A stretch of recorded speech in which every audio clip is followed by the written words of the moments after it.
오늘 살았다 하는 이름은 가졌으나 죽은 자라는 좀 긴 말씀으로 말씀을 듣습니다. 어떻게 보면 영화 제목 같기도 하고요.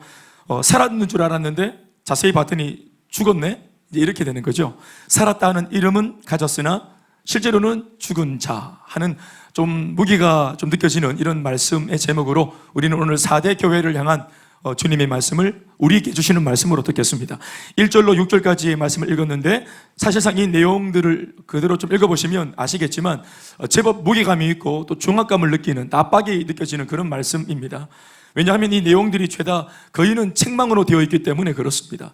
특별히 소아시아 7교회, 요한계시록 초반에 나오는 소아시아 7교회를 향한 예수님이 직접 방문하셔서 말씀을 들고 찾아가셔서 무엇보다 그 목회자에게 말씀을 주시고 또 목회자가 주님으로부터 들은 말씀을 본인이 먼저 회개하고 깨닫고 다시 한 번 더 새롭게 됨으로써 이 말씀을 자신의 교회 성도들에게도 알려줘서 전국에는 교회 전체, 공동체 전체가 예수님이 바라시는 모양으로 다시 한 번 더 급선회해서 방향을 수정하고 새롭게 만들어내는 이러한 일들을 감행하게 만들었던 주님의 말씀인 줄로 믿습니다.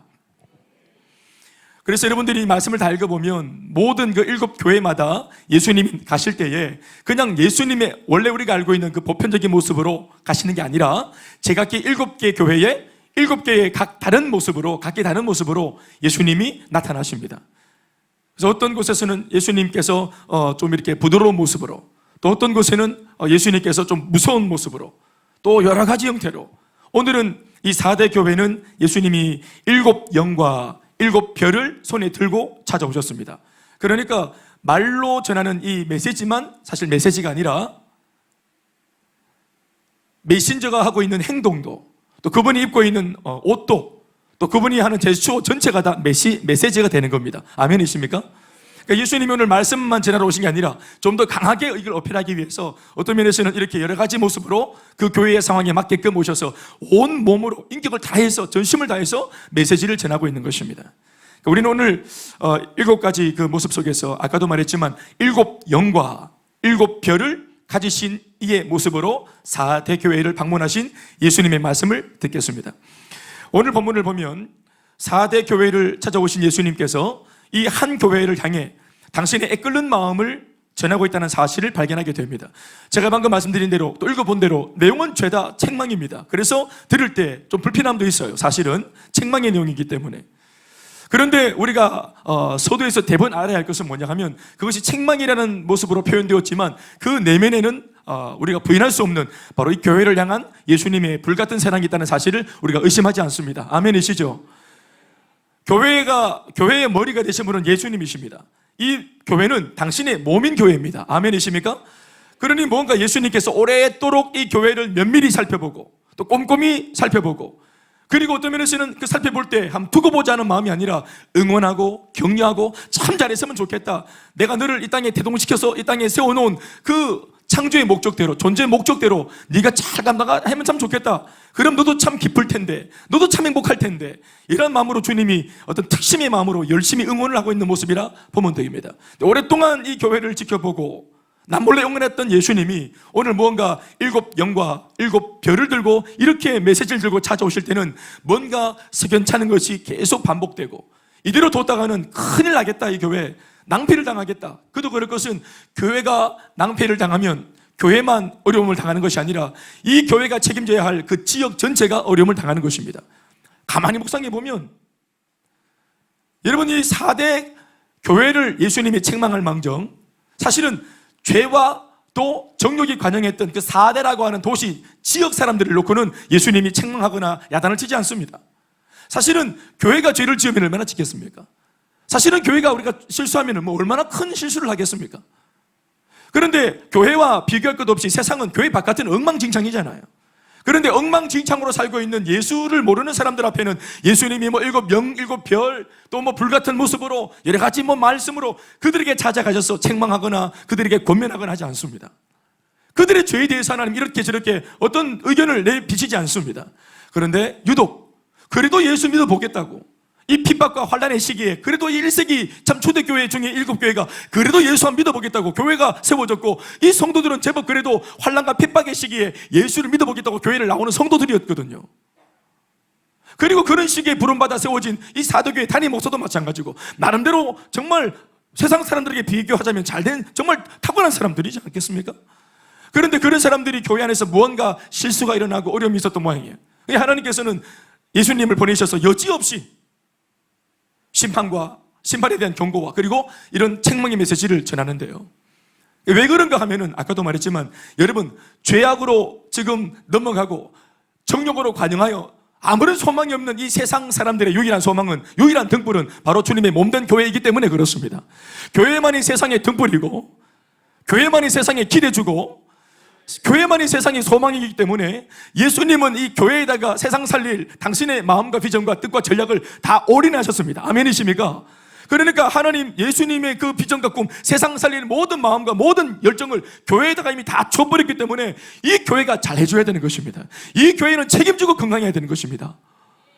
그런데 예수님의 바람과 기대와 달리 이 교회가 자꾸 병들어가고 세상 속에 있는 교회가 세상 속과 섞이지만 그러나 영향받지 않는 다른 모습을 보이면서 세상 전체를 정화하는 소금과 빛이 되어줘야 하기를 기대했는데 이 4대 교회가 세상은 뭐 어쩔 수 없다 할지라도 그 세상의 그 어떤 정욕이나 또 세상의 물결 속에 이 교회가 존립 자체가 위기를 맞은 겁니다.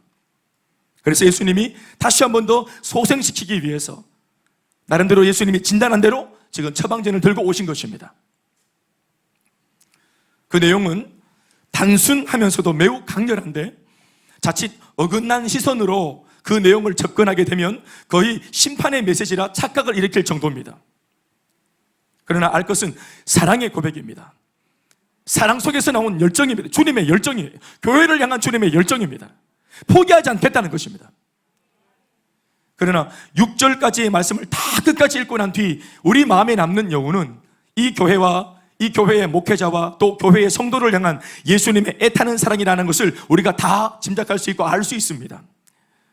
무언가 본문에 나오는 이 4대 교회가 처음과는 달리 그 존재 목적을 상실하고 표류하는 배처럼 정신을 못 차리고 있다고 판단하신 예수님께서 오늘의 이 방문으로 이 교회의 질서를 다시 잡아주고 계시는 말씀인 줄로 믿습니다. 무엇보다 예수님께서 교회의 머리이심으로 당신의 몸된 교회가 병들어 죽어가는 것을 절대 외면하실 리가 없고 오늘 본문은 그 사실을 여지없이 보여주는 말씀이기 때문에 더없이 다행스럽고 감사하기만 합니다. 책망이면 어떻습니까? 사사기처럼 암흑기처럼 나를 향해서 내가 잘못하든 뭐 어떻게 잘하든 전혀 하나님이 관심이 없고 말씀을 주지 않고 침묵하신다. 이게 사실은 무서운 겁니다. 오늘 여러분 뭐 잘 살고 있든 못 살고 있든 새벽 기도마다 기도할 때 주님의 음성이 느껴지고 말씀을 펴서 묵상하면 온기가 느껴지고 설교를 들으면 나를 향한 말씀이다 싶고 아멘이십니까? 혹시 나를 향한 말씀이 멈추지 않고 있다, 그게 책망이든 칭찬이든 주님의 말씀이 내 마음속에 들리고 있다, 그 사람은 참 복된 사람입니다. 진짜 심각한 것은 은혜가 안 느껴지고 말씀이 안 느껴지고 나를 향한 주님의 관심이 전혀 안 느껴질 때 그게 위기인 것입니다. 책망이면 어떻습니까? 사랑입니다. 바라기는 우리 교회의 머리 대신 예수님께서도 오늘 이 말씀으로 저나 여러분이나 우리 교회마저도 주님의 크신 사랑의 줄로 단단히 이 말씀을 통해 붙들어 주시기를 간절히 소망합니다. 오늘 4대 교회를 찾아오신 예수님은 단 한 구절의 칭찬이나 격려도 없이 아주 매몰찬 말씀으로 4대 교회를 몰아붙이고 계십니다. 오늘 4대 교회에 나타나고 계신 주님의 모습은 아까도 설명을 드린 것과 같이 특별한 모습으로 나타나셨는데 양손에 7영과 7별을 쥐고 있는 분의 모습으로 오늘 이 교회에 방문하셨습니다. 7별이라고 하는 것은 당시 소아시아 7교회를 책임지고 있는 7명 각 교회마다 세워진 단임 목회자를 말하는 것이고 7영이라고 하는 것은 성령을 의미하는데 7분의 성령을 말하는 게 아니라 성령은 한 분이시죠. 아멘이시죠? 한 분의 성령이 각기 흩어져 있는 7교회에 여러 가지 모양으로 그렇게 나타나서 그 속에 임재해 계시는 걸 말하는 것입니다. 이 말이 뭐냐 하면 모든 교회의 중심은 성령의 능력이다. 아멘이십니까? 교회가 생명력을 발휘하는 그 모든 중심은 성령으로 말미암는 것이라는 것을 잊지 말라는 것입니다. 그러니까 교회를 교회되게 하기 위해서 오늘 주님 오셨는데 특별히 7영, 7별을 들고 오신 것으로 봐서 교회에 성령을 보내시는 주체가 주님이시라는 것. 아멘. 그 교회를 담당하는 목회자를 배후에서 손에 잡고 계신 분이 주님이라는 사실. 아멘. 그래서 뭔가 성령의 능력을 새롭게 하고 뭔가 잘못된 방향으로 지금 무리를 이끌고 있는 침체되고 낙심이 빠져있고 뭔가 지금 딜레마에 빠져있는 이 목회자를 새롭게 갱신하기 위해서 일깨워주기 위해서 오늘 주님이 오셨다고 보시면 되겠습니다. 그리고 성령을 새롭게 하고 사역자를 새롭게 하시는 모든 목적은 뭐냐? 그 교회의 성도들 전체를 향한 주님의 열정인 것입니다. 그 첫 번째 일깨워주는 말씀의 내용으로 대번에 주님이 오셔서 하신 말씀이 뭐냐면 이 말씀입니다. 1절에 있는 말씀인데요, 내가 네 행위를 안다 하는 말씀이죠. 읽어보시겠습니다.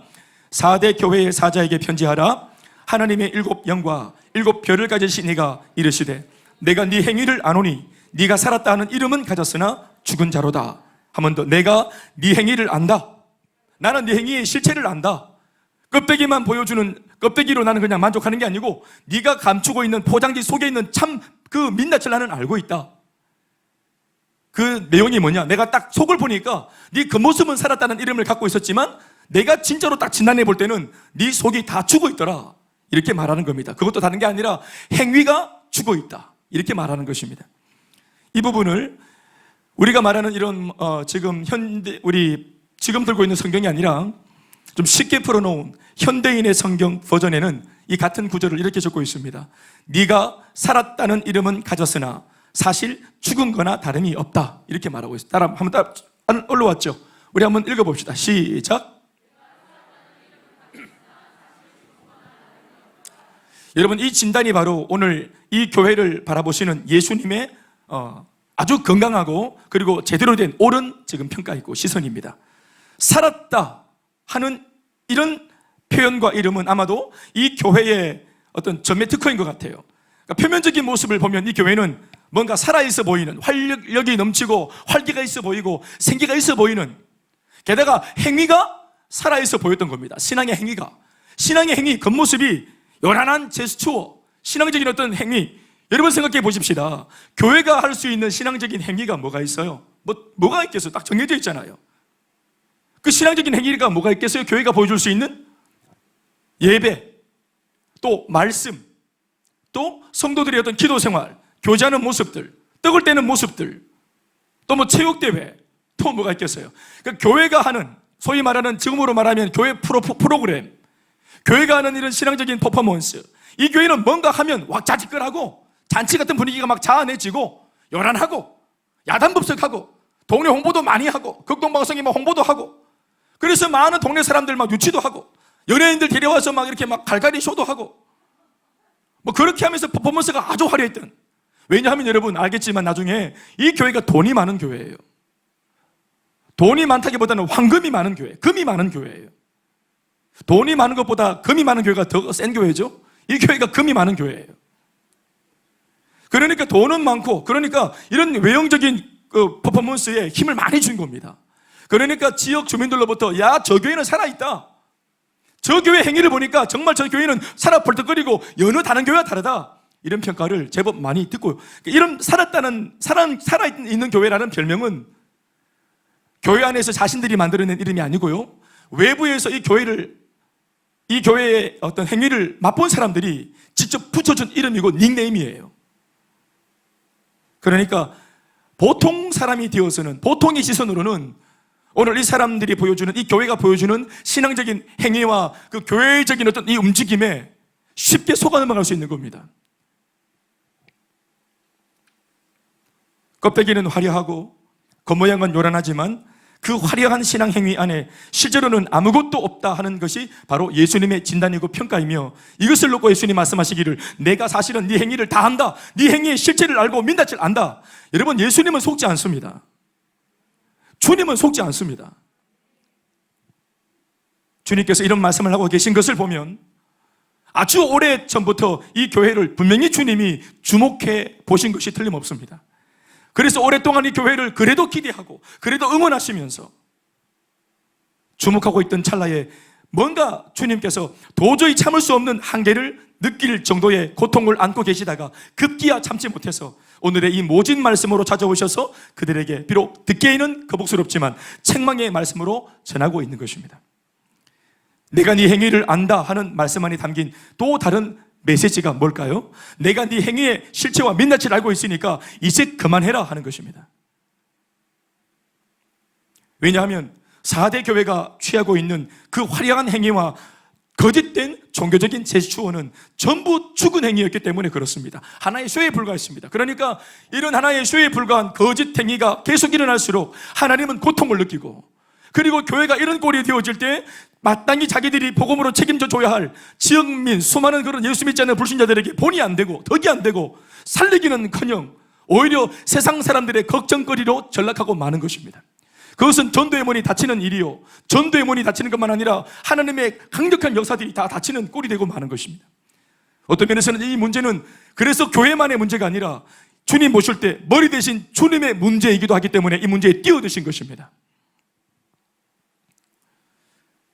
이런 거짓된 종교 행위로 인해서 통증을 느끼시는 하나님의 그 고통하는, 그걸 호소하는 소리는 우리가 왕왕 말씀을 통해 듣습니다. 이사야 1장 11절로 14절 말씀을 보면 거짓 신앙 행위, 거짓 신앙 행위라고 하는 것 중에서 제일 대표되는 게 예배니까요, 이런 거짓 예배 행위 때문에 주님이 느끼시는 고통에 대한 호소가 적혀 있지 않습니까? 11절로 14절까지 우리 한번 읽어보겠습니다. 시작. 여호와께서 말씀하시되 너희의 무수한 재물이 내게 무엇이 유익하뇨? 나는 순양의 번제와 살찐 짐승의 기름에 배불렀고 나는 수송아지나 어린 양이나 순염소의 피를 기뻐하지 아니하노라. 너희가 내 앞에 보이러 오니 이것을 누가 너희에게 요구했느냐? 내 마당만 밟을 뿐이라. 헛된 재물을 다시 가져오지 마라. 분향은 내가 가증 여기는 바요, 월삭과 안식일로 일과 대배로 모이는 것도 그러하니. 성회는 예배를 말합니다. 예배와 아울러 악을 행하는 것을 내가 견디지 못하겠다. 14절. 내 마음이 너희의 월삭과 정한 절기를 싫어한다. 그것이 내게 무거운 짐이다. 내가 지기에 곤비하다. 여러분, 이것이 주님의 호소, 통증의 호소입니다.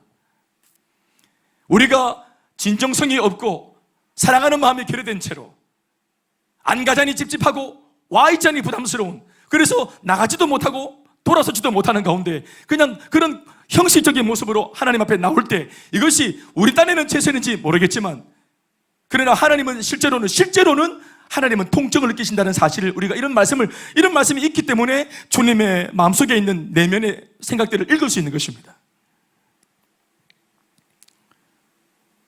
사랑하는 여러분, 이것을 우리가 같이 한번 또렷하게 기억합시다. 생명력을 잃고 진정성이 결여된 껍데기 신앙 행위나 거짓된 예배가 하나님을 이토록 고통스럽게 할 수 있다는 사실을 우리가 잊지 맙시다. 우리는 하나님께 이런 고통을 더 이상 드려서는 안 됩니다. 예배로 죄를 지어서는 안 됩니다. 교회 안에서마저도 가면을 쓰고 이런 쇼를 해서는 안 됩니다. 여러분, 예수 안 믿는 불신자를 통해 그들의 종교적인 삶을 통해 하나님이 없다고 확신하고 살아가는 그들의 죄악된 삶을 통해 이미 주님은 충분히 고통스럽습니다. 이미 하나님은 충분히 아파하십니다. 우리가 예수를 믿는 하나님의 아들과 딸이 되어서 우리조차도 그 아픔을 더 가중시킬 필요가 없습니다. 하나님께서 정작 기뻐하시고 우리에게 원하시는 것은 우리의 신앙 행위 속에 담겨 있는 진정성입니다.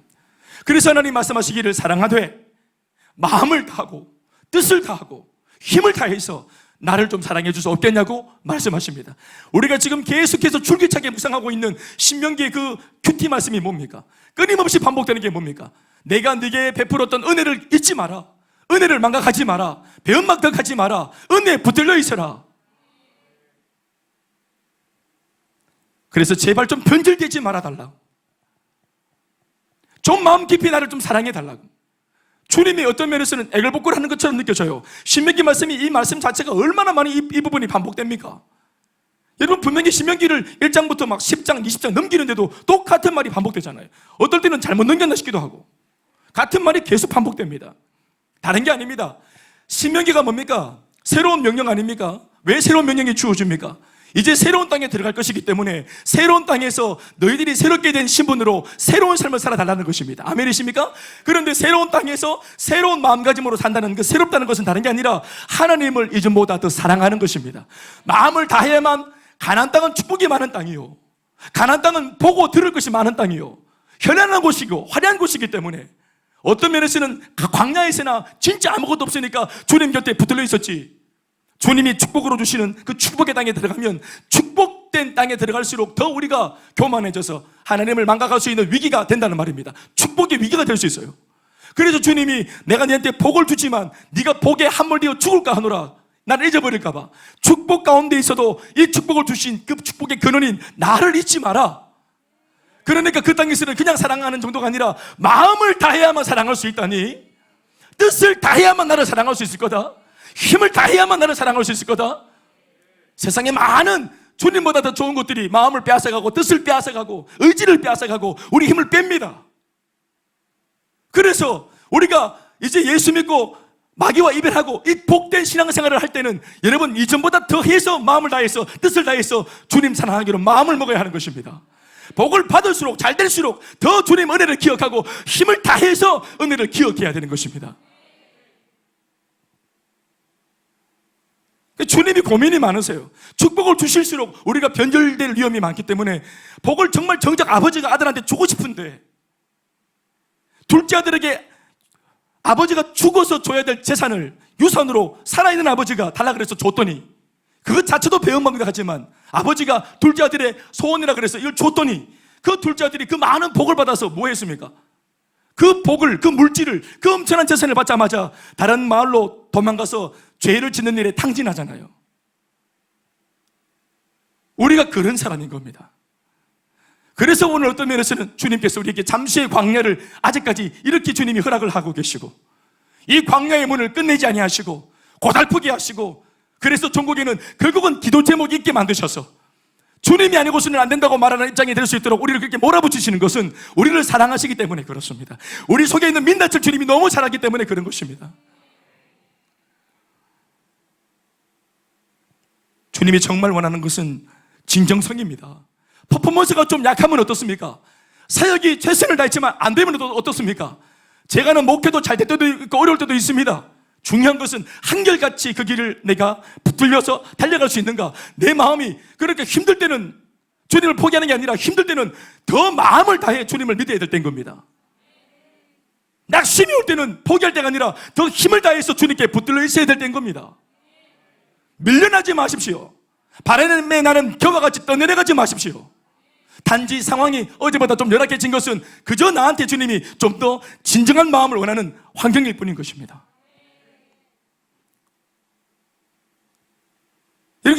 이게 아닐 때 주님 앞에서는 이 모든 것이 고통이 되고 주님의 마음을 격분하게 하는 이게 통증이 된다는 사실을 듣습니다. 4대 교회가 그 자리에 있었던 겁니다. 우리가 복음서를 한 번 더 예외를 들어볼까요? 여러분 그렇게 인자하시고 좋으신 예수님마저도 통증을 느끼고 한계를 넘어섰을 때는 예수님도 막 그냥 아주 그냥 거친 모습을 보이셨더랬습니다. 단 한 군데에서.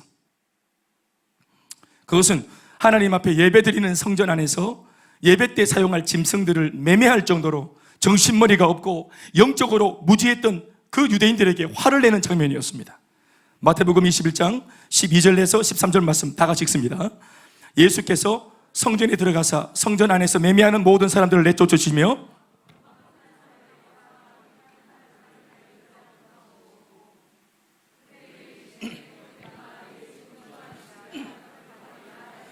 너희는 강도의 소굴을 만드는도다 하시니라. 채찍질을 하시고 그리고 상을 엎고 돈을 엎으시고 여러분 엄청나게 과격한 모습인데요. 예수님이 자기를 죽이겠다고 달려드는 성난 군중들 앞에서도 그렇게 하지 않았어요. 당신 자신을 십자가에 못 박는 로마 군병들 앞에서도 그렇게 하지 않으셨어요. 그렇게 안 했어요. 그런데 이렇게 거짓된 예배 행위는 이렇게 분노하실 정도로 격분하셨어요. 얼마나 차이가 많은가 보세요. 분명히 하나님은 이 성전을 선물로 주실 때 기도하는 처소로 주셨는데 사람이 그렇게 받은 복을 변질시켜서 강도의 소굴로 만들었다 하지 않습니까? 여러분 강도의 소굴과 하나님께 기도하는 거룩한 집의 차이가 얼마나 큽니까? 이 간격이 얼마나 큽니까? 얼마나 순식간에 이렇게 변절된 모습으로 추락하는 것을 보십시오. 어떻게 기도하는 자리에서 강도들이 모이는 소굴로 변절될 수 있는가? 이것이 이렇게 만들 수 있는, 이것도 능력인지 모르겠지만 이런 이상한 능력을 갖고 있는 것이 오늘 저와 여러분들입니다. 이 모든 것이 우리들에게 보여주는 게 뭡니까? 하나님께서 얼마나 인격적인 분인가 하는 것을 보여주시는 거예요. 이게 인격적인 주님이라는 사실을 드러내는 겁니다. 이게 하나님도 예수님도 성령님도 인격이시기 때문에 기계적으로 그냥 아무 때나 주는 예배를 받거나 이런 게 아니란 말입니다. 기계적으로 받아내는 예배 이런 게 아니에요. 우리가 마음이 없이 인격 없이 그렇게 예배하면 주님이 인격이시기 때문에 거기에서 통증을 느끼십니다. 마음과 정성과 힘을 다해라. 인격적으로 예배하라는 것입니다. 왜요? 당신이 우리의 모델이시잖아요. 창조의 모델. 그분이 가장 먼저 인격적이신 분이십니다.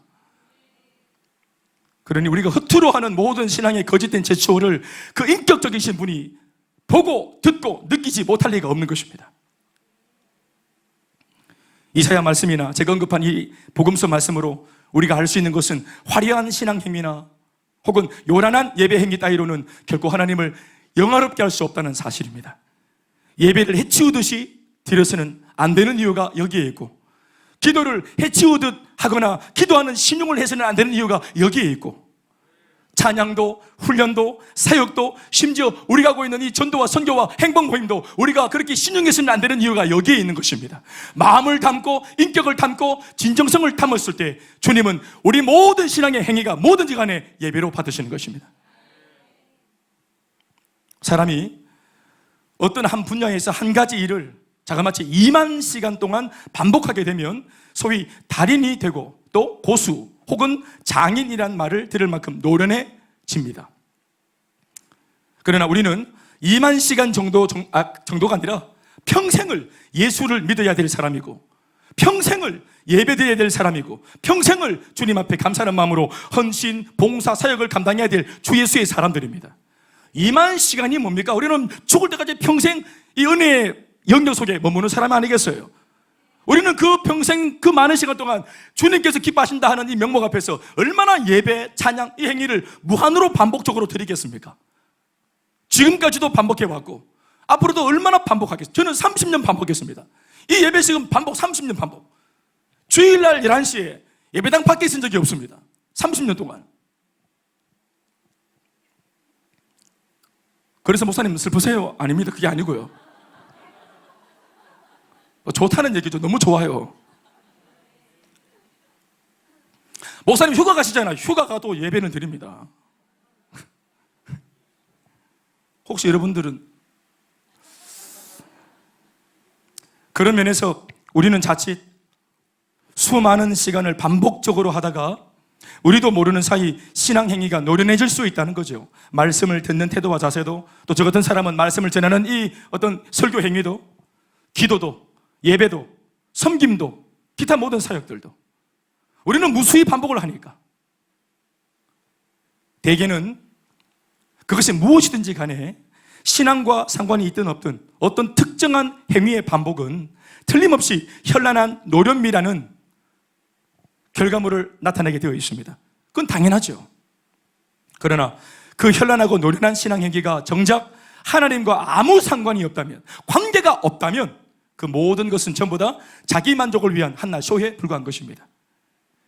교회는 섬기는 곳인데 자기 자아의 실현의 장인 것입니다. 자기 마음에 흡족하도록 자기 혼자 그냥 생쇼하고 가는 겁니다. 이런 면에서 우리는 복음 전파, 쉽게 말하면 전도와 선교, 영혼 구원이라고 하는 이 사역을 평생 동안 반복했지만 단 한 번도 매너리즘에 빠진 적이 없었던 사도 바울의 이 한결같음의 비결을 들을 필요가 있습니다. 빌립보서 3장 12절로 14절 말씀에 그 정신이 잘 나타나 있습니다. 함께 읽습니다. 시작. 내가 이미 얻었다 함도 아니요 온전히 이루었다 함도 아니라 오직 내가 그리스도 예수께 잡힌 바 된 그것을 잡으려고 달려가노라. 13절.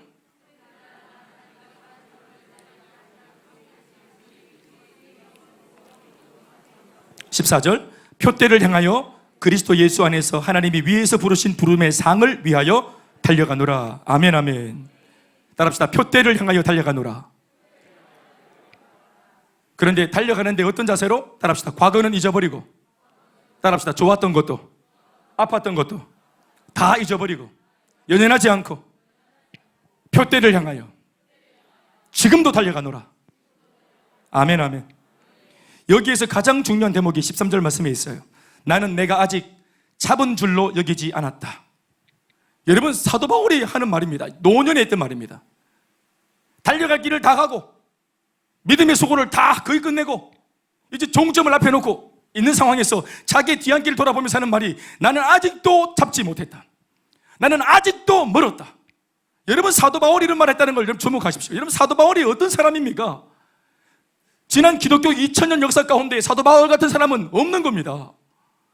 누가 사도 바울처럼 헌신할 수 있고, 누가 사도 바울처럼 복음을 전할 수 있고, 누가 사도 바울처럼 매맞고 고통스러운 오지와 사지로 자기 몸을 던질 수 있고 생명을 그렇게 걸 수 있단 말입니까? 그러면서도 그렇게 많은 일을 하면서도 교만하지 않고 언제나 주님 앞에 납작 엎드릴 수 있는 이런 겸손한 사역자가 어디에 있단 말입니까? 사도 바울은 정말 사도 바울입니다. 정말 사도 바울 위에 아무도 없는 것처럼 굉장한 사람, 사도 바울.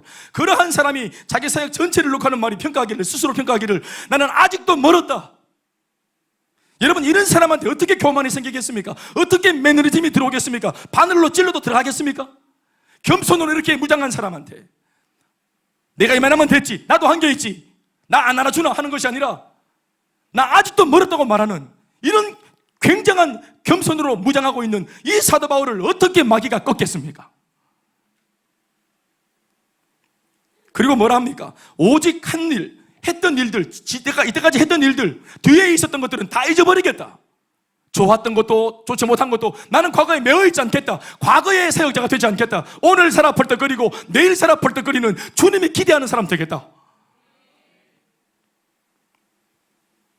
흉내도 못 낼 사람. 사도 바울은 자타가 공인하는 기독교 역사 가운데 가장 위대한 사도 사역자였어요. 그런데 이런 위대한 일을 평생 감당했던 이런 바울이 그의 노년에 하는 말이 이겁니다. 내가 아직도 멀었다고 생각한다. 나는 내가 아직도 미숙하다고 생각한다. 만삭되지 못해서 난 자다. 나는 미숙하다. 죄 중에 괴수다. 와, 대단하지 않습니까? 그리고 이제까지 했던 일, 즉 뒤에 있었던 그 대단한 사역들을 기억하지 않겠다 합니다. 아직도 자신은 이 다음에 커서 뭐가 될지 궁금하고 하나님이 나를 어떻게 쓰실지 내 장래가 기대가 된다, 이렇게 말합니다. 할렐루야. 내 이만큼 했는데 언제 은퇴할까? 내 언제 좀 쉴 수 있을까? 이런 걸 곱씹는 게 아니고 기대가 된다는, 앞으로도 자기가 커서 뭐가 될지 궁금하다고 60 중반에 들어선 이 노사도가. 할렐루야. 자우로 인사합시다. 나는 당신이 이 다음에 커서 뭐가 될지 궁금합니다. 유중상 집사님, 앞으로 어떻게 쓰임받을지 정말로 기대가 됩니다. 예? 우리 에스더 어머님들, 앞으로 주님께 어떻게 쓰임받을지 기대가 됩니다. 어머님들, 나는 이제 막 한물 갔다 이래 하면 안 되네. 나는 이제 막 늙었다, 젊은 아들이 뛰다니는 거지, 이래 말하지 말고 기도로 후원을 하고 이렇게 뛰어다니는 아이들 머리 한번 쓰다 더듬어 주면서 이쁘다 하고. 할렐루야. 어른들이 기도로 군부를 떼줘야 위에서 우리 젊은 아이들이 쫓아다닌다. 아멘, 아멘. 다음 세대를 위한 교회이지만 여러분, 그럼 지금 세대는 다 뭐, 우리는 뭐 들러리입니까? 나도 지금 세대인데 난 들러리란 말이가. 다음 세대 이 무대가 다 박강도 찾기가. 나도 좀 하지. 다시 아멘 좀 하이소. 먼저 된 자는 계속 먼저 돼야 되고, 나중된 자가 다시 올라올 수 있도록 끌어주고, 함께 그 먼저 된 자리에, 사이의 자리에 함께 세워져서 주님을 기쁘시게 하는 일들이 계속 일어나야 되는 거예요. 믿습니까? 이렇게 하니까 매너리즘에 빠지지 않죠. 사도 바울의 사역을, 저기 스케줄을 보세요. 방황할 시간이 없어서 그가 방황을 못한 겁니다. 수습할 수 없어요. 이게 너무 사역이 빡세고 고되기 때문에. 자기를 따르는 디모데 신라랑 막 다투고 싶어도 힘이 없어. 너무 사역이 빡빡하니까. 하나님 앞에서 이런 신앙의 태도와 자세를 가지니까 결코 그 중심이 썩거나 부패하거나 죽어지지 않는 것이에요. 끊임없이 생명력이 역동하는 것입니다. 그러나 오늘 4대 교회는 어떻습니까? 아니, 오늘 우리의 자신의 모습과 우리 교회는 어떻습니까? 우리는 잘하고 있다고 생각하지만 어떤 면에서는 주님이 고통하고 아파하고 통증을 느낀다는 것을 한번 상상해 보시면 어떨까요? 우리는 나름대로 기도하는데 기도하면 기도할수록 주님께서 귀를 틀어막고 싶을 정도로 고통스럽다 하는 기도는 아닌지 모르겠습니다. 우리는 나름대로 예배를 드리면 드릴수록 주님께서 고통스럽다 하시면서 제발 그 가정한 예배 그만두라고 하시는지 모르겠습니다.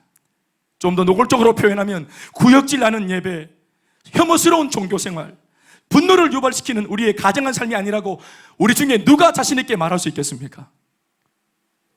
만약 오늘 7 영과 7 별을 지고 오신 그 주님이 오늘 이 교회를 다ним하는 저에게, 여러분 우리 셀리더 모두에게, 국장들에게 찾아오셔서 내가 네 행위를 안다. 사람들은 너를 향해서 박수하고 칭찬하지만 나는 네 행위를 안다. 김 목사, 나는 네 행위를 알아. 네 신앙의 행위의 민낯을 알고 있어. 암흑의 셀리더, 암흑의 집사, 암흑의 권사하면서 우리의 민낯, 진정성, 결과적으로 잘 못해서도 결과가 중요한 게 아니라 과정 속에 우리의 그 힘을 다하고 마음을 다하고 주 예수를 사랑하는 기쁨과 즐거움을 빼앗기지 않겠다고 했던 그 몸부림이 있었는가 하고 묻는다면 우리 중 누가 자신 있게 나는 아니요라고 말할 수 있겠습니까? 남들은 개척교회가 이만큼 성장한 걸 보니 제법 열심히 하는 목사요, 저를 향해서. 또 성도들도 참 대단한 성도요, 또 대단한 교회라고 칭찬일색하지만 무엇보다 우리 예수님께서 오늘 이 4대 교회와 같이 이런 냉정한 잣대를 들고 오셔서 진짜 성적표를 주님 가지고 오셔서 주님의 원하시는 진단으로 진단하신다면 우리는 어떻게 되겠습니까? 분명한 것은 예수님께서 가지고 계신 그 교회 진단 기준이 세상 사람들의 것과는 틀림없이 다를 것이라는 사실이 명백한 사실입니다. 그러니까 우리는 참으로 두려워해야 합니다. 우리들 딴에는 올해가 이제 10년 차인데요, 우리 교회가. 내년 이제 1월 2일이 되면은 2021년도 1월 2일이 되면은 우리 교회가 이제 만 10년, 10주기가 됩니다. 이 10년 동안 나름대로 열심히 한 건 맞죠. 우리들 딴에는 건강한 교회를 한번 이렇게 보자고 그렇게 달려왔죠. 우리가 그런 교회가 되어보자고 떠들어댔고요.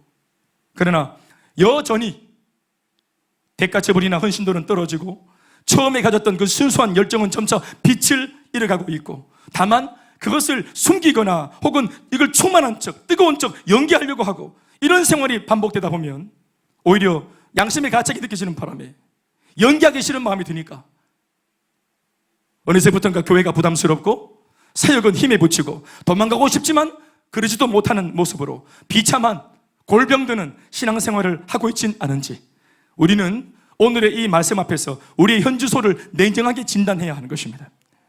여러분, 교회사를 보면 2000년의 교회 역사, 초대교회사, 중세교회사, 또 현대교회사, 또 우리 한국교회사, 이런 많은 교회사를 읽어보면 언제나 부흥, 교회의 부흥기와 교회가 잘 나가던 전성기가 지나고 난 이후에 마치 공식처럼 침체기가 오고 위기가 그 교회에 찾아왔던 것을 우리가 읽게 됩니다.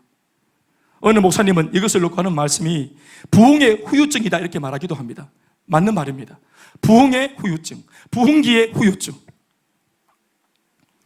하나님이 부흥을 주시고 은혜를 주실 때 교회가 정작 하나님 주신 그 힘을 가지고 교회 바깥으로 힘을 분출하고 힘 주실 때 그 힘으로 세상을 도전하고, 아멘이십니까? 그렇게 하지 않고 은혜 주시고 복 주니까 더 큰 복 받겠다고 내실기 하자고 그러면서 그냥 계속 앞만 바라봤을 때 정작 더 부흥한 게 아니라 정작 힘주고 은혜 주신 주님의 의도를 몰랐기 때문에 결국에는 그렇게 일관하고 나갈 때는 반드시 따라오는 것이 침체기와 위기와 시련이 오는 것입니다. 흩어마땅한 공동체가 돼버리는 것입니다. 그래서 사도행전 예루살렘 교회도 2장, 3장, 4장, 5장, 6장 계속 부흥하다가 우리끼리 좋아 죽고 사는 그런 공동체로 그들이 머물렀을 때 8장 가서 하나님께서 스테반 선교사의 순교를 통해서 이 교회를 흩어버리잖아요. 흩어서 뭐 했습니까? 흩어진 그들이 뭐 했습니까? 숨어 각지로 들어가서 선교했습니다. 교회가 진작 주님의 의도를 알고 은혜 주시고 부흥을 주시는 의도를 알고 자발적으로 선교사로 파송했으면 흩어지지 않았을 텐데 하나님께서 자기들만 좋아주는 교회가 되어지니까 흩어버리지. 흩어서라도 복음 전하는 교회가 되도록, 흩어서라도 핍박을 줘서라도 흩어져서 선교하도록. 아멘이십니까? 우리가 이러한 이야기를 교회사를 통해 알 때는 우리가 오늘에 적용할 것들이 굉장히 많은 것입니다. 하고 있는 이 선교 더 잘하는 우리 교회가 되어야 합니다. 4대 교회와 같이 처음에는 주님을 기쁘시게 했던 것이 틀림없었지만 어느 한 정점부터는 자기도 모르는 사이 신앙의 내리막길로 들어서면서 하나님의 행동만 하면 주님이 아파하시고 행위만 가지면 주님이 골치 아파하시고 이런 천덕꾸러기가 되지 않는, 지금도 쓰임 받을 수 있고 미래가 정말 기대가 되는 기대주 교회가 될 수 있길 바라는 것입니다. 사랑하는 여러분, 이것을 우리가 놓쳐서는 안 됩니다. 오늘 말씀을 다 읽어보셨겠지만 하나님께서는 이 사도교회뿐만 아니고요, 7개 다 들여다봐도 그 책망의 내용을 들여다봤을 때 교회 사이즈가 왜 이것밖에 안 되냐? 책망하지 않습니다. 주님이 모인 성도 수가 이거밖에 안 되냐? 왜 빈자리가 뻐끔뻐끔하냐? 이걸로 책망하지 않습니다. 왜 셀이 그 모양 그 꼴이냐? 이걸로 책망하지 않습니다. 왜 분가를 못하냐? 행복 모임 못 여냐? 이러한 것들로 주님이 책망하지 않습니다. 헌금은 왜 그 꼴이며 사역은 왜 그 모양이냐? 이런 걸로 책망하는 게 아니에요. 오늘 예수님께서 유일하게 문제 삼고 있는, 책망할 수밖에 없다고 말하는 그 책망의 제목은 교회의 양이 아니라 교회의 질이었고, 사역의 양이 아니라 사역의 질이었고, 우리의 외형의 모습이 아니라 껍데기 속에 감춰져 있는 우리의 내용이었습니다. 신앙 행위, 그 속에 담긴 우리의 진실한 마음과 태도를 주님은 주목하고, 부디 네 그 마음 속에, 비록 겉은 초라하지만 그 속에 나를 향한 대양과 같은 사랑의 충정의 마음이 있길 기대한다. 여러분 맞잖아요. 사실 우리가 주님을 너무너무 사랑하는 건 사실이잖아요. 그런데 우리의 행동과 표현과 선택을 보면은 때로는 예수를 모르는 사람 같기도 하잖아요. 말을 바꾸면 우리가 때로는 불신자처럼 말하고 행동할 때도 있지만, 여러분 우리가 정말 주님 앞에 알아줬으면 하는 마음 한 가지가 뭡니까? 우리 정말 그래도 주님을 사랑하잖아요. 우리 사역 좀 못해도 정말 주님 사랑하잖아요. 우리 아직 분가 잘 못하지만 리더 여러분, 우리 다 주님 사랑하시잖아요. 이게 얼마나 복음입니까? 우리한테 주님이 겉을 보지 않고 마음을 보시고 중심 보신다는 이 말이 얼마나 다행입니까? 사랑하는 여러분, 대답해 봅시다. 여러분들은 교회의 생명력이 성령으로부터 나온다 하는 이 말을 진리로 받아들이십니까? 아멘이시죠? 이 말이 옳죠. 성령의 임재와 능력이 강력하게 교회를 붙들고 있어야 모름지기 그 교회는 생명력이 끊어지지 않고 날마다 충만할 수 있는 겁니다. 교회의 심장은 성령이고, 교회의 엔진은 성령이시고, 그리고 그 생명력으로 교회는 세상 살리고 복음도 전하고 영혼도 구하고 일꾼도 세우는 것입니다. 교회의 교회다움은 성령의 임재로 말미암는 것입니다. 만에 하나 교회 안에 이 성령의 임재가 사라져버리면 그 교회는 그냥 바로 점점점 죽어가는 게 아니라 그냥 죽어버리는 교회가 되는 겁니다. 여러분 심장에 먼저 보세요. 점점 죽어갑니까? 바로 즉사합니다. 이 심장과 같은 것이 성령입니다. 우리 교회의 심장이 멈추지 않길 바랍니다. 여러분 셀의 심장이 멈추지 않길 바랍니다. 가정마다 주님이 주신 은혜의 그 심장이 멈추지 않길 바랍니다.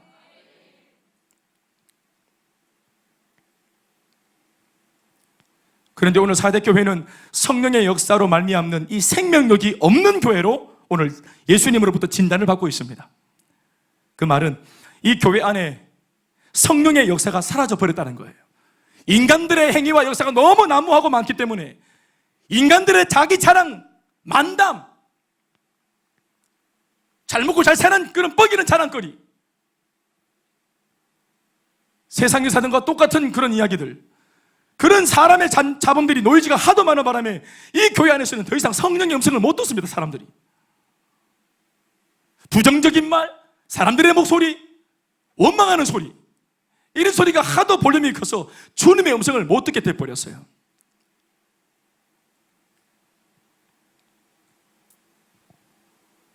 왜 그렇게 됐을까요? 그것은 아까도 말했지만 그들의 행위에 문제가 있는 것입니다. 원인이 거기에 있습니다. 성령의 능력이 아닌 돈의 힘만으로도 얼마든지 이 한 세상을 너끈히 살아갈 수 있다는 세속적인 가치관에 성도들 모두가 마음을 내줘버렸기 때문에 본인들이 성령의 능력을 더 이상 필요로 하지 않게 되었기 때문에 성령이 침묵하기 시작한 겁니다.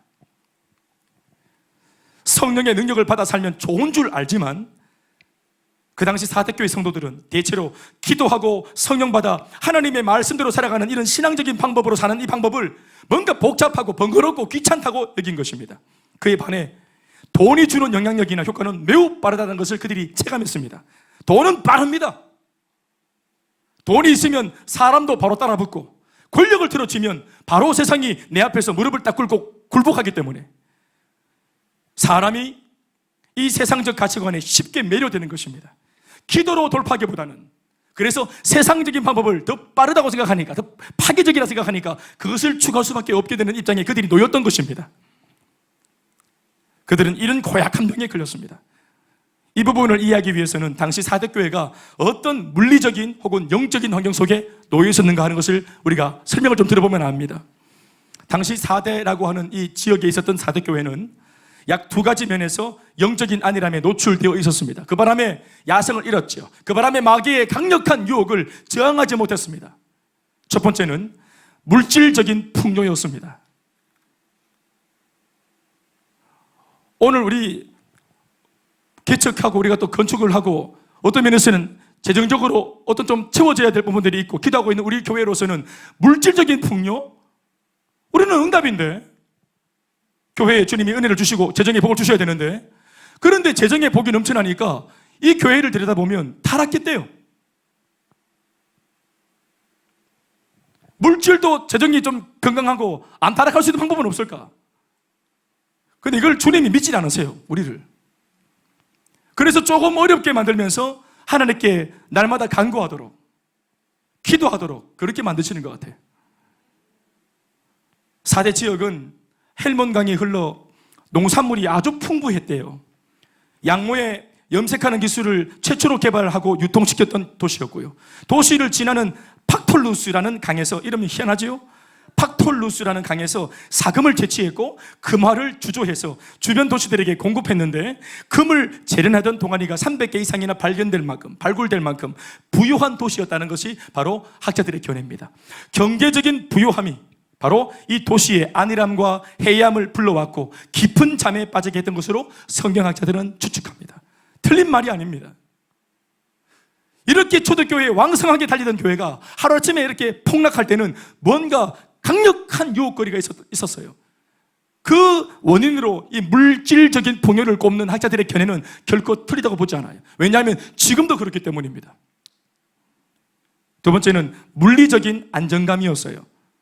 그들이 지형적으로 굉장히 다른 나라나 다른 어떤 도시국 국가들이, 이방 족속들이 침략하지 못할 수 있는 아주 천연, 아주 그냥 요충지에, 그들이 아주 그냥 너무너무 좋은 요충지에 자리를 딱 하고 있었어요, 도시 자체가. 그러니까 외세로부터 침략이, 자기들이 따로 군사력을 안 발휘해도, 긴장을 좀 덜해도 천연 요새입니다. 그러니까 450m 저 꼭대기 위에 이 도시가 만들어져 있어요. 난공불락이라 하죠. 그러니까 이렇게 강력한 이런 물리적인 안정감이 주는 이런 어떤 환경에서 그들이 이런 느슨함들, 영적인 그런 잠들이 일어났던 것입니다. 실제로 교회학자들의 견해를 들어보면 사대는 BC 6세기경에 한 보초병의 실수로 바사왕 고레스에 의해서 함락당한 전력이 있습니다. 이렇게 쟁쟁한 도시라도. 그러나 후에도 정신을 못 차리고 BC 3세기 수리아 안티오쿠스라는 사람한테 또다시 점령을 당했고, 그 후에도 버가모 왕국 그리고 로마에 의해서 여러 차례 점령당하고 침탈당하는 그런 수모를 계속 겪어왔던, 한두 번 겪으면 정신 차려야 되는데 계속 잠을 자고 영적으로 침체에 빠지고 안일하고 해이하고, 물질적인 풍요와 물리적인 안정감은 사실 그들에게 생명력을 주는 순기능의 역할을 한 게 아니라 오히려 그들을 죽이는 독이 되어버렸습니다. 그들은 이런 세속적인 환경 안에서 성령의 은혜를 간절히 요청할 필요성을 느끼지 못했던 거죠. 기도 제목이 없는 것입니다. 그런데도 신앙생활은 해야 되겠고 죽어서 천국은 가야 되니까 이 세속적인 태도와 자세를 가진 채 화려한 껍데기 종교생활을 추구한 것입니다. 본래 내면이 빈곤할수록 겉으로 보여지는 액션이 큰 법입니다. 우리 동네 강아지들 보면은 원래 그 발발이들이 많이 짖습니다. 도사 뭐 이런 거는 안 짖습니다. 그냥 이렇게 보고 있다가 순한 줄 알고 오면은 손을 물어버립니다. 자기가 힘이 없으면 오지 말라는 거예요. 도사는 자신 있기 때문에 눈곱 벌컥벌컥하면서 이렇게 보고 있습니다. 손이 올 때까지 기다리고 있다가 그냥 입에 넣어봅니다. 바로. 이미테이션이 원래 더 빛납니다. 진품보다. 왜 신앙의 행위와 제스처가 화려했을까요? 그 속에 다 비어있다는 것을 스스로 다 아는 겁니다. 이걸 알수록 감추기 위해서 또 거기서는 이런 죄책감을 면죄부로 삼기 위해서 겉모습을 화려하게 포장해서 이렇게라도 주님 영광 받으시라고. 우리가 이렇게 한복 챙겨드릴 테니까 이걸 가지고 그냥 영광 받으시라고 그냥 이렇게 한단 말입니다. 그러니 돈으로 치렁치렁 꾸민 교회당, 그리고 풍성한 헌금, 삶에 아쉬울 것이 없는 등 따시고 배부른 성도들이 늘어놓는 만담과 자기 자랑의 소음으로 교회는 채워져 갔고, 그러면 그럴수록 교회의 생명은 점차 꺼져버리고 만 것입니다. 여기까지만 보면 이런 교회는 거의 교회가 아닙니다. 우리가 인간적으로 볼 때 이런 정도의 진단이 나왔으면 이건 교회가 아닙니다. 생각해 보세요. 셀 모임에 갈 때마다 자기 자랑하는 셀 가족 모임 가겠습니까? 예배당 올 때마다 목사님 설교한다고 1시간 설교하는데 59분 동안 자기 자랑한다. 내 그냥 어디 놀러 다니는 얘기하고 여행 갔던 얘기하고 주중에 먹었던 얘기하고 이러면 여러분들이 이거 설교를 들으러 오겠습니까? 여러분들은 더 맛있는 거 먹고 자랑하지. 그러면 어렵고 힘든 사람들이 격려받고 위로받기 위해 오는 사람들, 수고하고 무거운 짐진 사람들이 와서 더 수고하고 교회 와서 더 무거운 짐을 지고 가지 않겠습니까? 저 사람들 보니까 나는 진짜 예수 믿는 것도 아닌갑다. 나는 하나님 나를 버리는갑다. 이러면서 신앙의 오해를 해가지고 얼마나 어려움을 당하겠습니까? 근데 실제로 이 말도 안 되는 이야기가 그 초대교회 당시 이런 사대교회 같은 교회는 그런 게 있었단 말입니다. 이거를 말릴 수 있는 사람도 없었습니다. 아무도 못 말립니다, 이것을.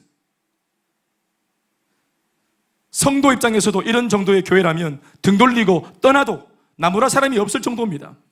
우리가 볼 때는 그렇습니다. 그러나 이런 비참한 현실 속에서도 신라 같은 소망 하나가 있다고 주님은 이 말씀을 들고 오늘 이 교회를 찾아오십니다. 포기하지 않았습니다. 다시 심폐소생하기 위해서, 전기 충격을 가하고 살리기 위해서, 멈춰가는 심장을 다시 박동하게 만들기 위해서 오늘 예수님이 오늘 말씀을 들고 오신 것입니다. 그리고 주시는 말씀이 바로 2절의 말씀입니다. 다 같이 읽습니다. 너는 일깨어 그 남은 바 죽게 된 것을 굳건하게 하라. 한 번 더 시작. 너는 일깨어 그 남은 바 죽게 된 것을 굳건하게 하라. 내 하나님 앞에 네 행위에 온전한 것을 찾지 못하였노니 너는 일깨어 그 남은 바 죽게 된 것을 굳건하게 하라 하는 이 부분을 공동번역 성경에서는 이렇게 말하고 있습니다. 그러므로 깨어나라. 너에게 아직 남아있는 것이 완전히 숨지기 전에 힘을 복돋아 주어라. 아멘, 아멘. 주님이 모실 때는 아직 남아있는 게 있다는 것입니다. 이걸 공동번역에 보니까 아직 남아있는 것이 있다. 그런데 그것이 완전히 다 끝나기 전에 빨리 힘을 복돋아 줘라. 소생시켜 줘야 한다. 다 죽은 것 같은데, 끝난 것 같은데 아직 죽지 않고 남아있는 것이 있다 하는 것이 바로 주님의 견해입니다. 우리는 쉽게 말하잖아요. 끝났다. 우리는 뭐라도 쉽게 내가 그냥 더 이상 어떤 소망이 안 생기면 끝났다 이렇게 선언하잖아요. 그러나 주님은 우리와 다른 걸 보시는 겁니다. 여기서 말하는 이미 죽은 것, 아직 죽지 않고 남아있는 것, 이렇게 구분하고 있는 이것이 뭘까요? 뭘 보고 이렇게 말하는 걸까요? 바로 교회 성도들입니다. 이미 죽은 것도 성도고 아직 죽지 않고 남아있고 아직 소망이 있는 것도 성도입니다. 이미 세속화되어서 변질 완전히 되어버려서 영적으로는 생명이 끝나버린 사망 상태의 성도가 있는가 하면 비록 유혹과 시험을 받아 지금은 잠시 혼란스러운 가운데 놓여 있지만 하나님을 향한 신앙의 끈을 놓지 않으려고 안간힘을 쓰면서 기도로 고군분투하는 기도하는 그런 소수의 성도가 있다는 것입니다. 이 남은 자들에 대한 설명이 4절에 더해지죠. 그러나 4대에 그 옷을 더럽히지 아니한 자 몇 명이 네게 있어 흰 옷을 입고 나와 함께 다니니 그들은 합당한 자인 연고라. 그 옷을 더럽히지 아니한 자 몇 명, 소수가 아직 네게 남아있지 않나, 이 교회에 있지 않나. 이게 주님이 보시는 희망의 끈입니다. 우리는 이미 낙심하고 자빠진 성도가 더 크게 보이고 부정적으로 넘어진 성도들이 더 크게 보이고 남아있는 해보겠다는 사람들이 이게 작아 보이는데 주님의 눈은 그게 아니라 하고자 하는 사람들, 기도하는 사람들의 이 소수의 무리가 더 크게 보인다는 것입니다. 우리가 어떻게 하면 이 눈을 닮아갈 수 있을까요? 남은 자, 아직 숨이 붙어있는 자, 그들이 누구라고 말합니까? 아직 옷을 더럽히지 않은 자들입니다. 신앙을 팔아먹거나 세상과 타협하지 않은 자들입니다. 은유적인 표현이 있죠. 옷을 더럽히지 않았다는 표현, 이 성경에 나오지만 신앙의 문제고요, 그 타협의 문제입니다. 그렇게 하지 않은, 아직 신앙의 옷을 더럽히지 않은 자들이 소수지만 있다는 겁니다. 교회 안에. 심지어는 자신의 교회의 민낯을 누구보다 잘 알고 있지만, 당연하겠죠, 그들도 교회 안에 있었으니까, 그 연약한 부분과 상처난 부위를 붙들고 밤낮 기도하며 주님의 은혜와 긍휼을 구하는 소수의 성도입니다. 아멘이십니까? 손님은 지적하지만, 손님은 평가하지만 가족은 아파하는 겁니다. 가족은 같이 그 문제를 뒤집어쓰고 같이 힘듦을 같이 통과하는 것입니다. 아멘이십니까?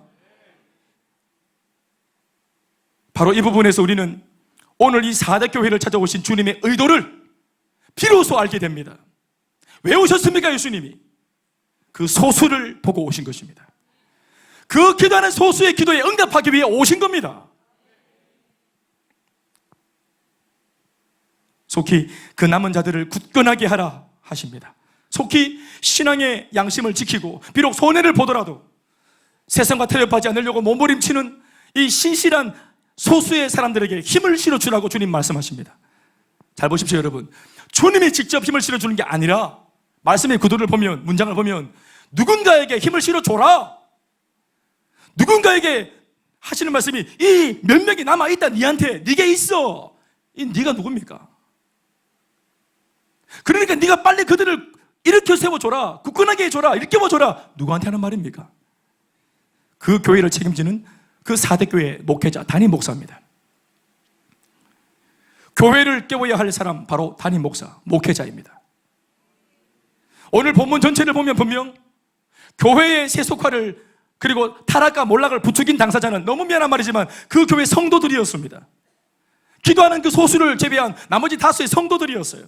그들이 세상길로 간 겁니다. 교회의 행보를 그렇게 결정한 것입니다. 그러나 주님께서 이 교회의 책임을 물으시는 장본인은 목회자였습니다. 말씀을 보면 분명 세상적인 안목으로 신앙생활을 하려고 하는 많은 쪽수의 성도들로 인해서 4대 교회 목회자가, 이 담임 목회자가 매우 침체된 것으로 보여집니다. 탈진이 왔고 낙심이 왔습니다. 성도들이 그렇게 막 그냥 자기 길로 가겠다 하고 더 이상 목회에 영향력이 미치지 않고 다수결로 교회 일을 처리해버리고 기도가 아니라 쪽수로 밀어버리고 여론으로 밀어제치고 이런 것들을 보면서 이 목회자가 완전히 탈진한 겁니다. 성경 속에 다 담겨져 있죠. 지금 이 사람 지쳐 있습니다. 이 목회자 지쳤습니다. 그 많은 무리들을 다시 돌이킬 힘이 없습니다. 말씀 전할 힘이 없고 권면할 힘이 없고 신방갈 힘이 없습니다. 양육할 힘이 없습니다. 다른 사람들은 그런 화려한 교회를 담임하는 목회자를 놓고 잘 모르니까 하는 말이 참 부러워도 하고, 이런 교회를 담임하는 당신 부럽다, 칭찬도 하지만 분명 정작 그 4대 교회 목회자는 영적 탈진 상태에 있었습니다. 그래서 오늘 예수님께서 그에게 오셔서 제일 먼저 한 말이 뭡니까? 너는 일깨어. 오늘 본문 말씀에 하고 있죠? 너는, 2절 말씀에 너는 일깨어. 여기서 너가 누굽니까? 담임 목회자입니다. 너는 먼저 일깨어. 너는 먼저 일어나서. 아직까지 낙심하지 마라. 너무 그렇게 비관하지 마라. 아직 남아있는 소수가 있다. 기도하는 자들이 있다. 문제를 직시하고 아파하고 힘겨워하고 같이 문제를 찾아봐 같이 마음에 품고 기도하는 소수가 네게 남아있다는 것입니다. 여러분, 그런 사람 여러분들이 좀 되면 안 되겠습니까?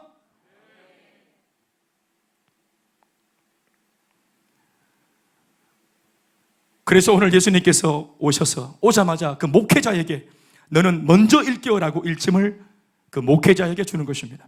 일어나라, 깨어나라 하는 것입니다.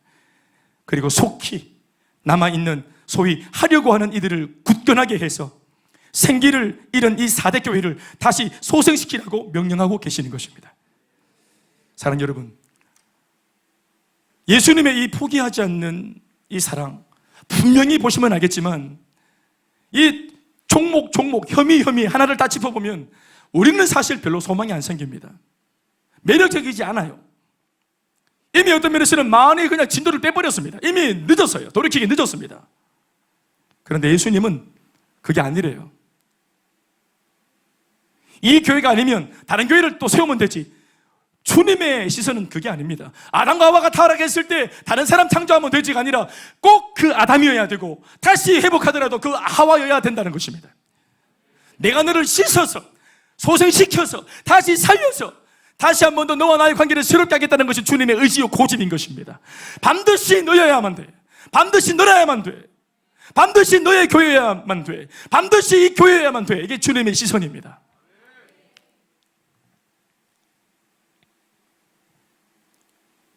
말씀 뵙겠습니다. 비록 4대 교회가 숨이 거의 끊어진 상황에 놓여 있지만 아직 사망 선언이 된 것은 아닙니다.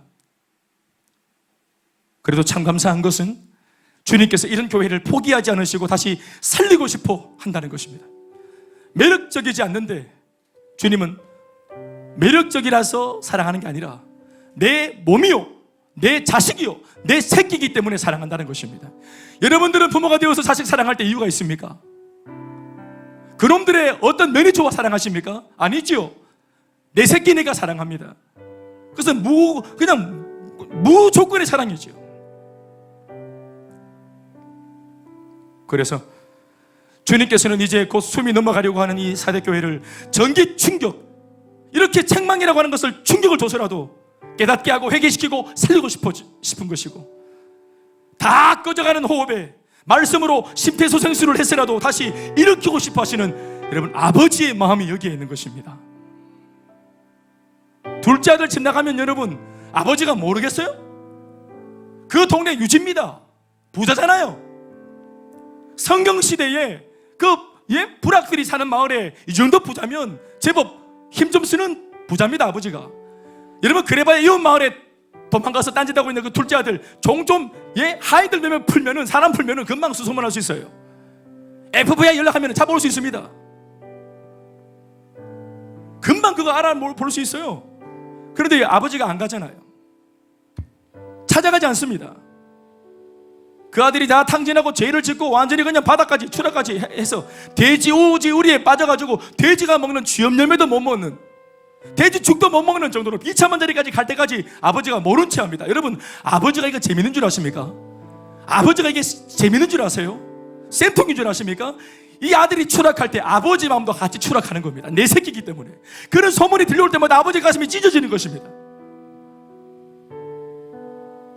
아버지는 알잖아요. 이 아들이 언제 있어, 어떻게 하고 있을 때가 제일 빛나는 모습인지. 아버지의 은혜 속에 거하고 아버지의 무한한 신뢰 가운데 있는 둘째 아들의 자리에 있을 때 가장 빛나는 아들이었습니다. 가장 빛나는 인생이었습니다.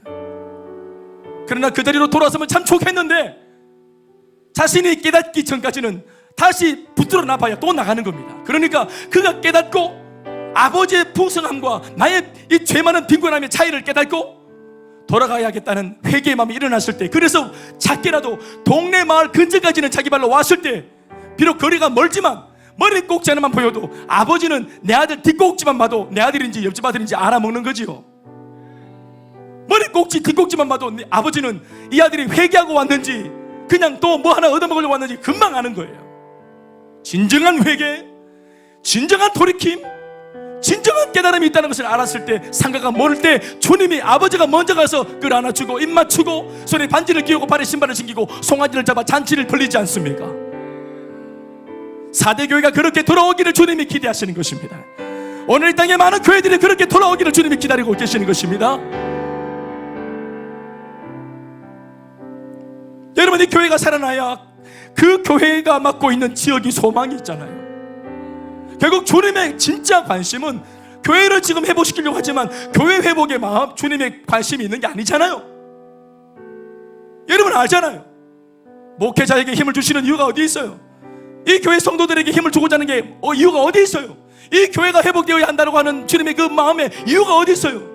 이 교회가 회복되어져야, 목회자가 회복되어져야, 성도가 다시 공동체로 회복되어져야, 그래서 건강한 교회가 되어져야 이 교회가 책임질 수 있는 지역을 살릴 수가 있는 것입니다. 열방을 책임질 수 있고 복음을 전할 수 있기 때문에 그렇습니다. 이 교회를 하나 기대하고 있는 가난한 자, 포로된 자, 눌린 자, 눈먼 자가 교회만 바라보고 있는데 우리가 무너지면 누가 살리겠습니까? 오늘 우리가 회복되어져야 할 이유가 여기에 있습니다. 우리가 충만해져야 될 근거가 여기에 있는 것입니다. 여러분 이러한 마음이 우리 속에 있다면 회복되어지더라도 민첩하고 속도감 있게 빠르게 회복되어지지 않겠습니까? 우리가 그렇게 해야 될 이유가 여기에 있지 않습니까? 여러분 빠르게 회복되어집시다. 빠르게 변화되어집시다. 빠르게 성장합시다. 뿌리가 깊어집시다. 아버지의 마음을 시원케 하는, 효도할 수 있는, 우리가 받은 은혜가 크잖아요. 우리가 지금까지 10년 동안 받은 은혜가 얼마나 큽니까? 이제까지 교회를 통해 얼마나 많은 사람들이 구원을 받았습니까? 얼마나 많은 가정이 회복되었고, 얼마나 많은 부부가 회복이 되었고, 우리 아이들이 꿈을 발견했고 꿈을 갖게 되었고, 우리가 선교를 14명을 보내 선교사를 파송했습니다. 우리 2,000의 선교사와 2만의 셀리들을 세우고자 목표를 세우고 지금도 가고 있습니다. 사랑하는 여러분, 이미 얻었다 함도 아니요, 온전히 이루었다 함도 아니라, 나는 이때까지 내가 한 일, 즉 뒤에 있는 것은 잊어버리고 표대를 향하여 지금도 멀었다 하고 달려가노라 하는 저와 여러분, 우리 교회가 다 될 수 있기를 주님의 이름으로 축원하고 부탁드리겠습니다. 주님, 우리에게 은혜를 주실 줄 믿습니다. 소망을 주실 줄 믿습니다. 감사합니다. 박수하시겠습니다.